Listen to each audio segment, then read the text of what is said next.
sujuuddan aad arkaysaa ma aha masaajid dhexdeed iyo safafkan la galay ee sujuudda lala dhacay balse waa garoonkii ay ciyaaruhu ka socdeen xilli ay badinayso marba marka ka dambaysa xulka dalka Morocco.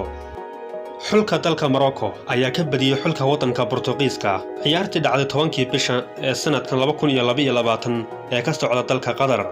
waxa waddankaasi Portugiiska looga badiyay eber iyo hal oo ay ku badisay xulka dalkaasi Morocco. Morocco waxay keentay dardargelin aad iyo aad u ballaaran iyada oo riiqday ama markaasi la hadhay dalal fara badan meesha ka saartay oo loo saadaalinayay koobkii adduunka. guusha ay ka gaadhay dalka Portugiiska oo uu ku jiro wiilkan sida fiican u wada naqaano ee Cristiano Ronaldo ayaa isagoo lilmaynaya oo ooyaya ka dhaxbaxay garoonkii ay ciyaartu ka socotay kadib markii dalkiisu uu badin waayay oo ay ka badisay dalka Morocco. waddanka Morocco waxa uu hore uga soo badiyay waddanka Belgiumka iyo sidoo kale waddanka Spain iyo sidoo kale haatan oo ka badiyay waddankaasi Portugiiska.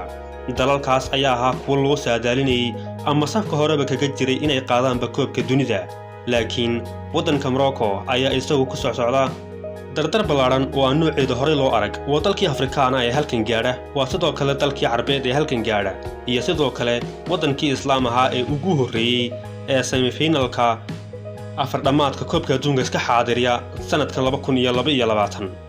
way sii karaar qaadanayaan wayna sii adkaysanayaan xulka waddanka Morocco waxayna ku socdaan guul cajiiba.